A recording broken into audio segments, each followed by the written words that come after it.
Hi students, welcome to my channel Math Chem Made Easy. మన ఛానల్లో intermediate first year స్టూడెంట్స్కి సంబంధించి pass guarantee in 20 days program చేస్తాం కదా. ఆ ప్రోగ్రాంలో డే 18కి సంబంధించి ఫిజిక్స్లో కొన్ని 2 marks క్వశ్చన్స్ మీకు ఇప్పుడు ఎక్స్ప్లెయిన్ చేస్తాను. వీటిలోంచి ఒక 2 marks క్వశ్చన్ పబ్లిక్ ఎగ్జామ్లో రావడానికి ఛాన్స్ ఉంది. సో వీడియోని స్కిప్ చేయకుండా చివరి వరకు చూడండి. అలాగే ఛానల్ని కొత్తగా చూస్తున్న వాళ్ళు మన ఛానల్ని సబ్స్క్రైబ్ చేసుకోండి. మన ఛానల్లో వీడియోస్ కనుక మీకు ఉపయోగకరంగా ఉంటే ఛానల్ లైక్ చేయండి, షేర్ చేయండి, కమెంట్ చేయండి. ఇంకా ఆలస్యం చేయకుండా వీడియోలోకి వెళ్ళిపోదాం. First question, why are drops and bubbles are spherical? Water droplets ఇవన్నీ కూడా స్పెరికల్గా ఎందుకు ఉంటాయి? So due to surface tension. ఎవరి బాడీకి సర్ఫేస్ టెన్షన్ ఉంటుంది. సర్ఫేస్ టెన్షన్ అంటే ఏదైనా ఒక లిక్విడ్కి పర్పెండిక్యులర్గా యూనిట్ లెంత్లో అప్లై అయ్యే ఫోర్స్ ఏదైతే ఉందో దాన్ని సర్ఫేస్ టెన్షన్ అని అంటాం. సో సర్ఫేస్ టెన్షన్ వల్ల ఏ లిక్విడ్ అయినా కానీ సర్ఫేస్ ఏరియాని తగ్గించుకోవడానికి ట్రై చేస్తుంది.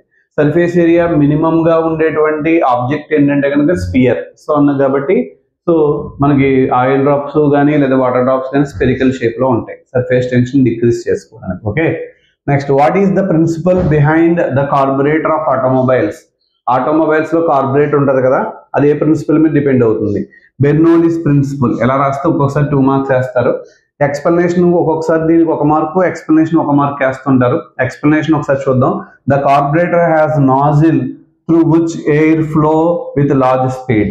కార్బొరేటర్ లో నాజిల్ ఉంటుంది. ఆ నాజిల్ నుంచి ఎయిర్ హై స్పీడ్ తో వెళ్తుంది. ఎప్పుడైతే హై స్పీడ్ తో వెళ్ళిందో పెట్రోల్ సక్ అవుతుంది ఈజీగా. పెట్రోల్ ఈజీగా సక్ చేసుకుని కంబషన్ జరగడానికి ఛాన్స్ ఉంటుంది. సో ఓకే, ఇది give expression for excess pressure in liquid drop. Liquid drop లో ఉన్న ఎక్సెస్ ప్రెషర్ కి formula Pxs is equal to 2T/R. T అంటే surface tension of the liquid, R is radius of the drop అనమాట. ఆ drop కు ఉండేటువంటి radius. ఇది గుర్తుపెట్టుకోవాలి. సేమ్ ఇటువంటి క్వశ్చన్స్ ఇక్కడ 2 ఉన్నాయి చూడండి.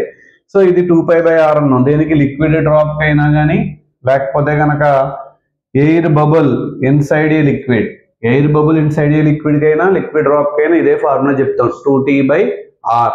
అలా కాకుండా సోప్ బబుల్ ఇన్ ఎయిర్, దీనికి తేడా ఏంటంటే ఇది air bubble inside the liquid అనమాట. లిక్విడ్ లోపల ఉన్న ఎయిర్ బబుల్ ఇది. ఇక్కడేమో సోప్ బబుల్ ఎయిర్ లో 4π/R అవుతుంది అనమాట. 4T/R, 4 × T/R.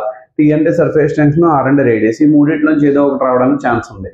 నార్మల్ గా డ్రాప్ అని చెప్పినా, air bubble inside the liquid అని చెప్పినా 2T/R అని రాస్తాం. Soap bubble in the air అంటే మాత్రం 4T/R అని చెప్పాలి. Next, what is Magnus effect? Magnus effect అంటే ఏంటి? ఒక బాల్ ని మనం త్రో చేసాం అనుకోండి, ఫార్వర్డ్ డైరెక్షన్ లో బాల్ వెళ్తుంటే the difference velocities of air results pressure difference between upper and lower faces of moving ball. Moving ball కి పైన కింద ప్రెషర్ లో డిఫరెన్స్ వస్తుంది స్పిన్ అవుతూ ఉండడం వల్ల. సో ప్రెషర్ లో ఎప్పుడైతే డిఫరెన్స్ వచ్చిందో అప్పుడు ఆ బాల్ కి డైనమిక్ లిఫ్ట్ వస్తుంది. అలా డైనమిక్ లిఫ్ట్ వస్తుందని చెప్పడాన్ని మనం మ్యాగ్నస్ ఎఫెక్ట్ అంటారు. Okay, so the difference in velocities of air results pressure difference between upper and lower faces of moving ball gives dynamic lift due to spinning. ఇలా రాస్తే 2 marks వస్తాయి. What is angle of contact అని అడిగారు. when a body is dipped in a liquid, ఒక బాడీని ఒక liquid లో ముంచితే the angle between solid surface కి అలాగే tangent to the liquid surface at the point of contact inside the liquid is called angle of contact. అంటే ఏదైనా ఒక object ని లిక్విడ్ లో డిప్ చేసినప్పుడు ఈ సాలిడ్ సర్ఫేస్ కి ఆ లిక్విడ్ సర్ఫేస్ కి ఈ యాంగిల్ ఆఫ్ కాంటాక్ట్ దగ్గర పర్పెండిక్యులర్ గీసినట్లయితే, ఓకే, ఈ లిక్విడ్ పర్పెండిక్యులర్ కి మనకి ఇక్కడ ఏమన్నా రాసాం, when solid body is dipped in a liquid, angle between solid surface and tangent drawn to the liquid.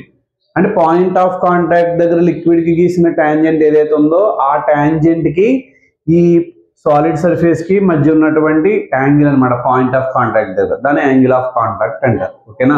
So మన వీడియోస్ కనుక మీకు నచ్చినట్లయితే లైక్ చేయండి, షేర్ చేయండి, అలాగే కమెంట్ చేయండి. మరిన్ని వీడియోస్ కోసం చూస్తూనే ఉండండి మన ఛానల్ మ్యాథ్ కెమ్ మేడ్ ఈజీ.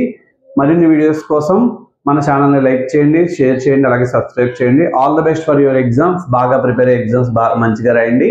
Thank you.